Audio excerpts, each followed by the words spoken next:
Olá amigos, tudo bem? Espero que sim. Bem-vindos a mais um vídeo do canal. Meu nome é Miguel, eu sou um super fã do Brasil. É isso mesmo, galera. E hoje estou aqui com mais um super vídeo acerca do Brasil, curiosidades do Brasil e essas coisas por aí vai.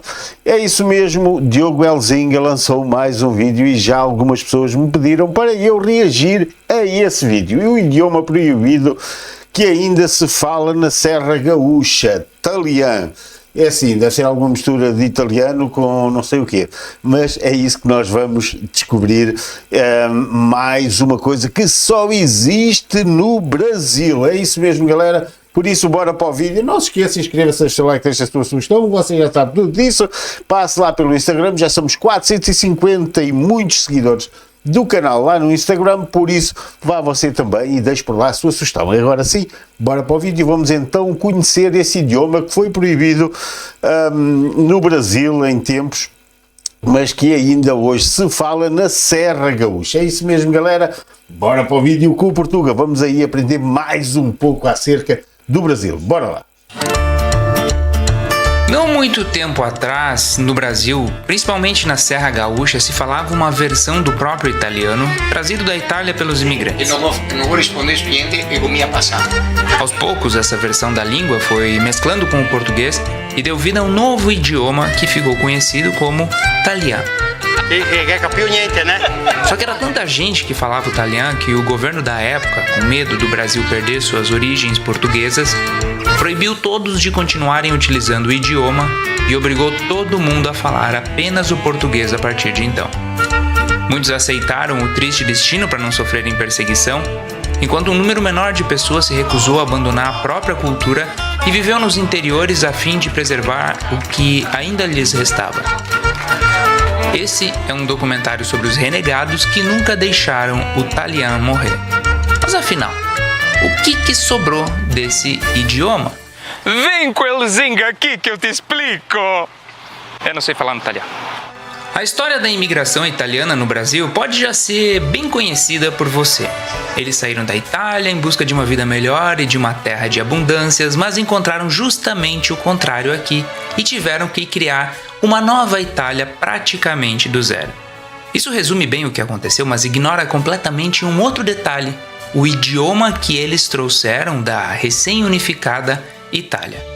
Acontece que os italianos que vieram naquela época para o Brasil ainda não eram bem italianos. Eram oriundos de pequenas repúblicas independentes que falavam dialetos diferentes e, ao chegar aqui, se misturaram e deram origem a um novo dialeto, o Talian. Vieram para cá italianos de muitos idiomas diferentes, que, entre aspas, se chamava de dialetos, línguas menores.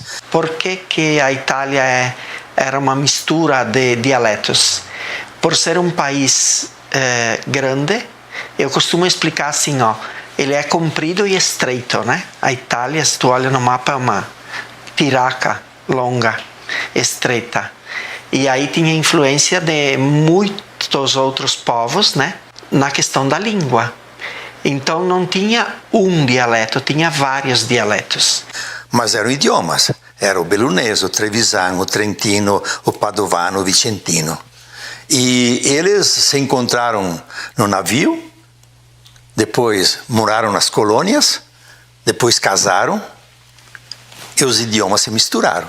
Enfim, aqui juntou também algumas palavras alemãs e muitas palavras portuguesas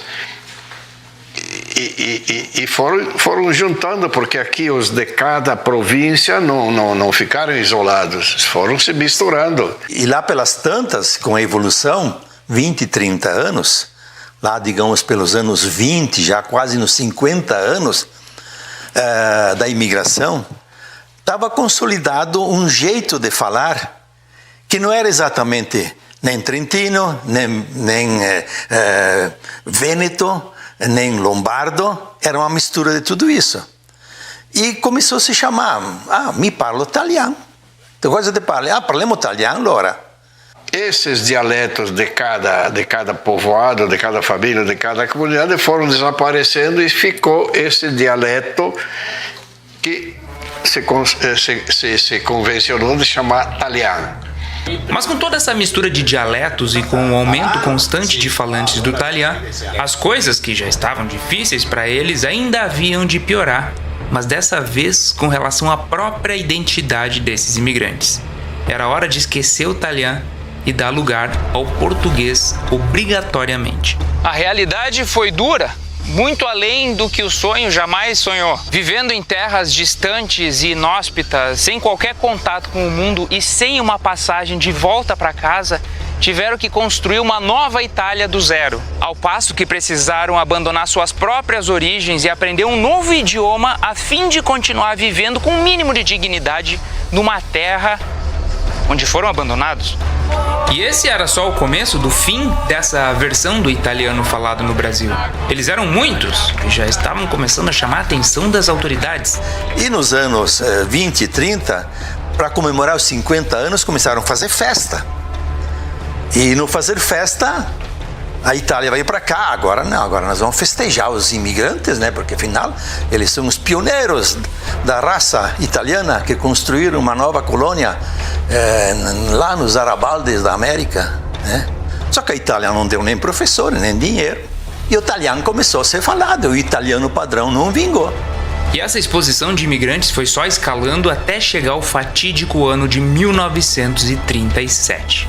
Situando, entre 1937 e 1945, vigorou um período no Brasil que ficou conhecido como Estado Novo de Getúlio Vargas. Nessa época foram implementadas algumas políticas que visavam diminuir a influência de imigrantes estrangeiros e forçar a integração deles junto com os brasileiros. Basicamente, o Getúlio não queria que ninguém falasse qualquer idioma que não fosse o português, que toda a imprensa que não fosse brasileira fosse eliminada e que qualquer referência a países estrangeiros fosse substituída completamente por referências nacionais. E dessa história toda nasceu a proibição concreta, com projeto, com decretos em 37, um para as escolas, outro para os professores, outro para as bodegas, outros para aprender quem falasse, e o pessoal começou a ficar com medo. Não sair de casa para não ir à cidade, para não falar italiano.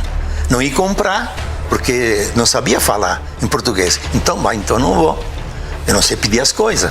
A minha mamma, por exemplo, não sabia nem falar português. É morta com 90 anos, mas não sabia falar português, sabia só falar italiano. Porque se era pego falando italiano era preso, e muitos soldados naquela época se vestiam, diziam a paisana, né? Uma vez eu e o meu irmão mais velho fomos para o hospital pedir um remédio para minha mãe, estava mal. Meu irmão disse: "Parla a ti que te sei." Ele não queria falar, porque para ele era perigoso. Sofria muito bullying porque não sabia nem falar o português. Em torno de sobrenomes, inclusive, né? Que as pessoas tinham até medo de falar, porque era um sobrenome italiano. E quando veio a repressão e que não podiam falar, eles tinham receio até de dizer quem eles eram. A situação assim, de você ser ridicularizado porque você falava italiano, e depois ser ridicularizado porque você falava a língua portuguesa errada.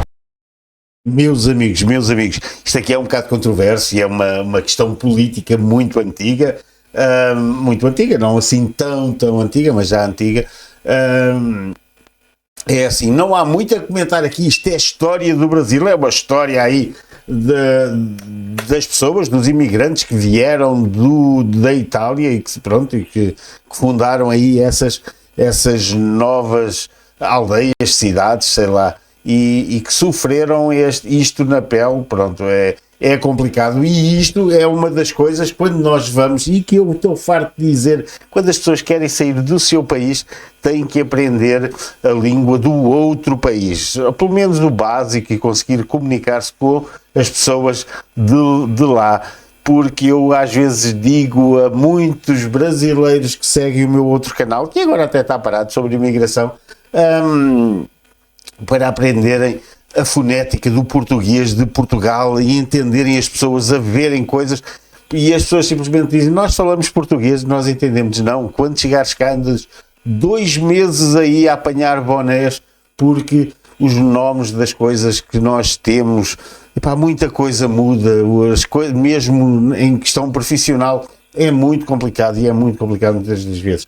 Eu compreendo, de certa forma, aqui o medo do Estado brasileiro, mas é assim, não, é complicado para as pessoas às vezes que não falam, mas elas como criam as próprias comunidades e só estão ali entre elas, isso nem é um grande problema, e não perdem para isso. Portugal hoje em dia teria o medo também de perder a identidade com o português brasileiro. É lógico que é assim, muitas crianças e adolescentes provavelmente utilizam muitos termos do português brasileiro, mas quando se fala em ir a um sítio que não seja tão à vontade, que seja um sítio onde requer falar em condições, é lógico que eles vão falar o português de Portugal, e essa identidade nunca se vai perder, nem daqui a 1000 anos, porque é assim, as coisas continuam a ser bastante regradas e bastante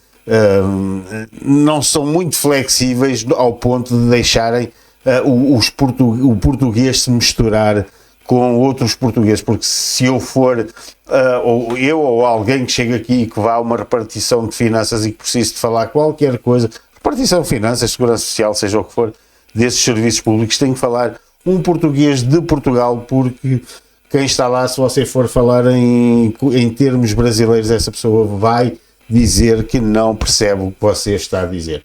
Por isso, é assim, eu percebo nesta altura, talvez o Estado tivesse medo até de uma invasão de mais italianos e que se perdesse, mas eu acho muito difícil. O Brasil é muito grande, é um continente e isso nunca iria acontecer. Vamos lá continuar a ver que isto é história. É muito bom saber estas coisas, eu gosto. Milhares que moravam no sul para preservar o que podiam evitaram os grandes centros e se isolaram ainda mais. Já outros milhares que viviam em regiões mais populosas do Brasil, como São Paulo, não tiveram para onde correr e, com medo de represália, presenciaram aos poucos o fim de um legado que trouxeram desde a Europa.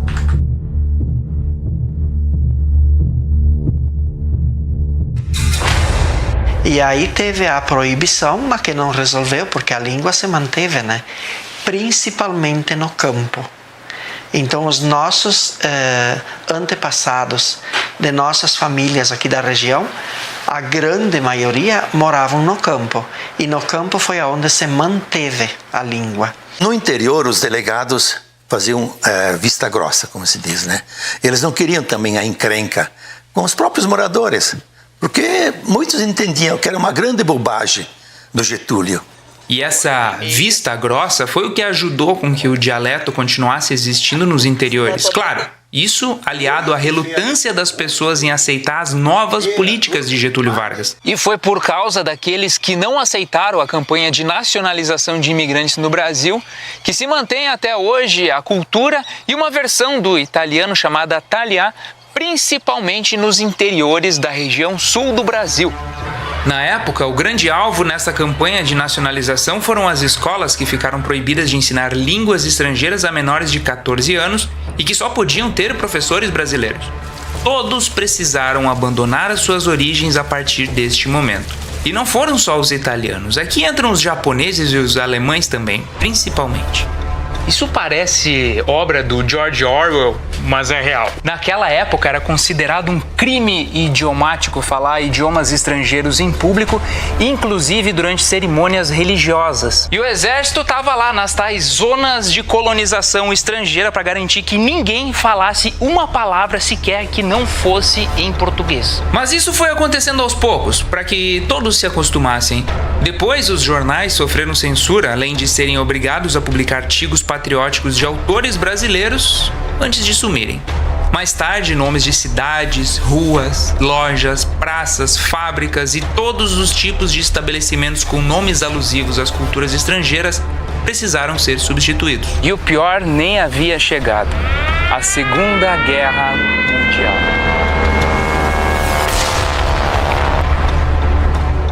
Em 1942, o Brasil entrou para a briga. Não teve como ficar de fora. Na época, éramos aliados dos Estados Unidos, então também éramos inimigos da Aliança do Eixo, que era formada por Alemanha, Japão e Itália. agora sim virou uma obra de Orwell. Os imigrantes foram proibidos de viajar dentro do Brasil, tiveram seus documentos, livros, revistas e jornais apreendidos e até queimados. Quem não falasse português neste momento era literalmente preso. Por decorrência disso, muitos imigrantes passaram a aceitar a repressão para não serem perseguidos e poderem viver em paz. O meu bisavô foi fechado na cadeia por causa que ele falava italiano. E lá dentro ele teve um surto de raiva, ele desempregou as tábuas da onde ele estava, ele derrubou praticamente a cadeia e saiu para fora. E foi-se buscar o chicote que estava no cavalo e deu uma tunda no policial que tiveram que separar os dois, senão ele ia matar ele. Essa é uma história dentre inúmeras que se conta até hoje pelas gerações dos imigrantes.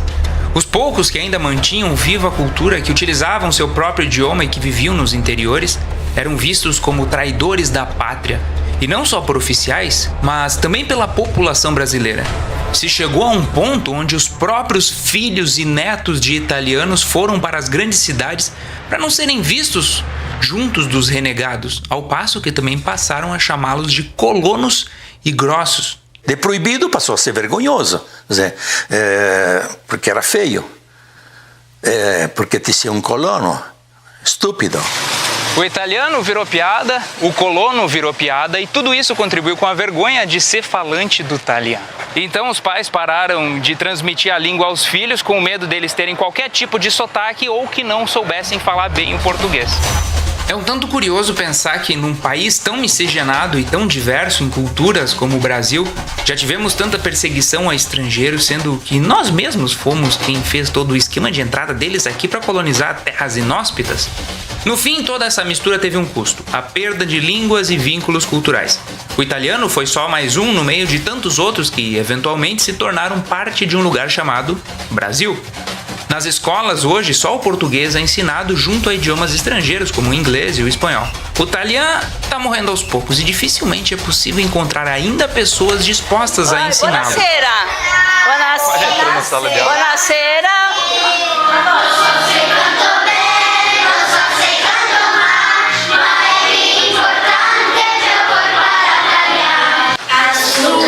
Azul. Muito bem. E o branco? Bianco, giusto. Quem aprendeu, aprendeu e tenta passar adiante do jeito que dá. Bianco, dora. Quem não aprendeu, não aprende mais. E rosa. Il Talian è un miracolo, è il Veneto brasileiro, un mix incredibile di lingua veneta e di portoghese. Oggi è parlato da circa 500.000 persone, ma che dico persone? Questi sono eroi, perché custodiscono un patrimonio linguistico unico e lo fanno anche meglio degli italiani. In Italia il Veneto è considerato un dialetto. In Brasile, ad esempio nel comune di Serafina Correa, il Talian è una lingua ufficiale insieme al portoghese. A me da italiano riempie di orgoglio pensare che dall'altra parte del mondo ci siano degli italo-brasiliani che si sono adattati al nuovo paese, al Brasile, pur conservando le nostre radici italiane. Per favore, continuate a proteggerlo, a studiarlo e ad insegnarlo ai vostri figli. Os primeiros imigrantes italianos chegaram ao Brasil no final do século XIX através de uma política muito controversa de branqueamento populacional. A Europa precisava se livrar da pobreza que assolava o continente, o Brasil precisava força de trabalho livre, principalmente depois do fim da escravidão. Por essa causa, o governo buscou uma alternativa para colonizar as áreas mais remotas e inóspitas, ao mesmo tempo que tentou branquear o Brasil. E é aí que entram os imigrantes. Sobre a Itália, a situação no país era tão desesperadora que em 100 anos estima-se que quase metade da população tem abandonado o país e migrado principalmente para a América e outras regiões da Europa. Os que vieram para a América do Sul viajaram semanas cruzando o Atlântico para chegar num lugar que não era como o prometido. E assim tiveram que construir sua nova pátria aqui, do jeito que dava, com as ferramentas que tinham e mal entendendo o português.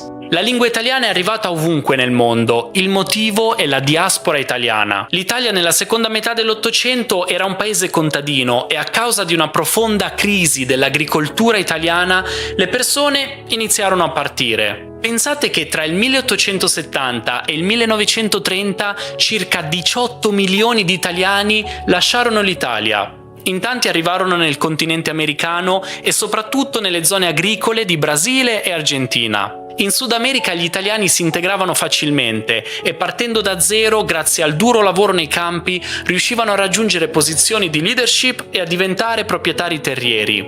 Tutti volevano andare in Brasile, in particolare da 3 regioni del nord Italia: Veneto, Trentino e Friuli Venezia Giulia.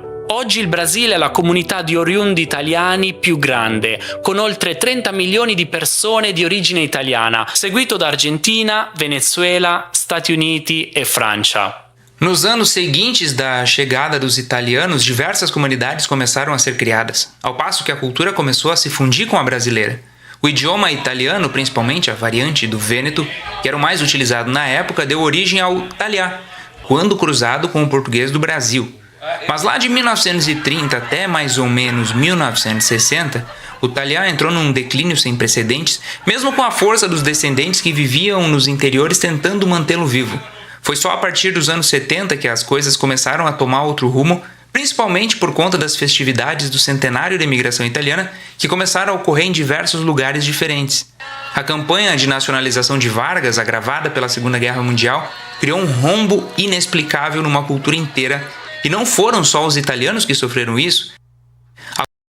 Meus amigos, este Elzinga é espetacular, sempre gostei dos vídeos dele e eu estou aqui colado a este vídeo, nem tenho parado para dizer nada, nem tenho muito a dizer, não sou italiano e ainda não sou brasileiro, não tenho muito aqui a opinar sobre este assunto, mas que é bastante interessante e é bastante bom saber como é que chegaram aí os italianos, como se desenvolveu aí a economia deles e por aí vai, e também os problemas que eles enfrentaram, tanto políticos como da região onde eles foram integrados. Muito, muito interessante aqui este documentário do Elzinga. Vamos continuar a ver, faltam sensivelmente menos de 10 minutos para terminar este vídeo, mas é espetacular. Eu acho que ficava aqui o resto da noite a ver este excelente vídeo, se ele fosse mais longo. A cultura, a gastronomia, os costumes e a arquitetura foram abalados, mas ainda assim conseguiram furar o bloqueio imposto por Vargas. Já o idioma ficou lá atrás. Hoje, cidades como Colombo, no Paraná, Nova Erechim, em Santa Catarina e principalmente Serafina Correia, no Rio Grande do Sul, se tornaram símbolos da perseverança e manter o idioma vivo. Serafina, inclusive, foi o primeiro município brasileiro a declarar o talhã como o segundo idioma oficial, isso lá em 2009. Em Serafina Correia, quem não fala 2 idiomas, provavelmente seja logrado. Porque tem muitos lugares que falam talhã, no comércio, na indústria, enfim, nos lugares públicos, né? Apesar de parecer que o talhã já não é mais necessário, que caiu no esquecimento e que não há quem sinta a falta dele, ainda existem inúmeras comunidades que mantêm o idioma vivo. Serafina Correia é um exemplo disso, mas mesmo assim, ele vem sendo substituído aos poucos pelo português. Para muitos, hoje só resta a lembrança de uma época que eu e você nunca vivemos e, quem sabe, nunca vamos entender. Mas isso não significa que é o fim, e considerando que o tópico talhã voltou com tudo recentemente, podemos esperar, quem sabe, um renascimento das cinzas? É tentar construir na juventude e nas crianças a possibilidade dessa língua ficar viva. Tem muitos que dizem assim, precisa ficar viva, é importante, mas precisa dar o toque, bisogna dar il colpetto para que a roba vaga, senão não vai. Olha, chega a ser injusto cá, 1 século e meio depois, num Brasil que ainda vive a herança italiana, principalmente na gastronomia, na cultura e na arquitetura, a gente ter tão pouco conhecimento sobre a língua que falavam nossos antepassados e que muitos ainda carregam junto. Hoje são diversos os eventos que promovem a cultura italiana no Brasil. Festa da uva, festa da pizza, festa do agnoline, da massa, encontro das tradições italianas, encontro dos difusores do talhã. Essa lista vai longe. Italia e Brasile sono uniti da un legame profondo, culturale, storico e di sangue. Ad esempio, mi ha affascinato tanto scoprire che in tante città del Brasile si celebra ogni anno la festa della polenta, un piatto di origine povera del nord Italia, che rappresenta dal punto di vista gastronomico questo legame, oltre alle tante realtà brasiliane in cui ancora oggi si parlano l'italiano o i dialetti italiani. Você pode não ouvir por aí nas ruas das maiores cidades, mas nos interiores ainda se fala o italiano. Che capivo niente, né? Isso em 2024 mesmo. A Serra Gaúcha é só um exemplo desses pequenos lugares onde se mantém viva a tradição, principalmente entre os ditos colonos agricultores. Os jovens entendem e até sabem falar, mas não praticam, enquanto os mais velhos misturam o tempo todo com o português. Agadito, bem cosita. Pai, Agadito, sabe qual é meu apelido aqui? Io nem faccio idea, ho detto, porca miseria. Ha detto, qua mi sono veneta, perché mi so solo parlare il veneto. Ho detto, visto, è italiano che tuo padre te l'ha insegnato, e servia per niente, ho detto, e adesso ho detto il serve. É bem fácil se perder numa conversa dessa. Se no ensino comum não se ensina o italiano, em algumas escolas específicas o legado é passado adiante. Além disso, ele é disseminado por todos os meios possíveis. Atualmente existem mais de 100 estações de rádio, TV e jornais publicando no italiano, mas é na internet com cada um dos influenciadores e comunicadores que o orgulho das origens italianas é passado adiante. Hoje, o colono que antes era visto como grosso, estúpido e sem estudos, vira tema de muitos vídeos dos mais variados temas. E o Badin surgiu lá em 2015 visando valorizar essa cultura do interior, mostrar para as pessoas que nós temos um jeito próprio de fazer, de falar as coisas e que isso é muito bacana e mostrar de uma forma bem humorada tudo isso, sabe? Trazer lembrança para as pessoas que às vezes moraram no interior, que tem o pai e a mãe, que tem o vô e a avó, pessoas que talvez não chegaram a conhecer isso, mas que através dos vídeos do Badin podem se conectar com essa realidade. Até, na verdade, meus vídeos quase sempre estão trabalhando na colônia, né? Lá na roça e atrás do trator. Cozinha, gurizada! Tô perdido aqui, ele me disse que se eu não tirar esses insos aqui do chão, eu não volto pra casa. Aí que tá. Eu tenho orgulho dessa colônia. E tu parla italiano? Parlo italiano, che voglio mi parlo. Quando sei inventar il mato, quase ele posta. Devagar, os italianos foram deixando a sua herança. Além da terra, suas mãos moldaram o Brasil que conhecemos hoje, deixando marcas que nunca serão apagadas da nossa arquitetura, da nossa gastronomia, dos nossos costumes e da nossa cultura. Foram eles que nos ensinaram que o grande sabor da vida pode estar na simplicidade dos encontros à mesa, nas falas altas. Zinca, entra, essa é a bodega, olha. Nas histórias regadas a vinho. Tu lava esses copos? Volta e meia. E na sempre presente fartura da cucanha que eles fizeram aqui. Ô, Zinca, ia numa beiçada só, não fica pastigando na boca. Vira, vira. Boa, diferenciada, hein? É boa? É boa? Sim, é boa. Tu acha que eu ia te dar a gasolina? Entre essas heranças, a jornada dos italianos se entrelaça com a do Brasil, tecendo caminhos que percorremos juntos desde lá atrás.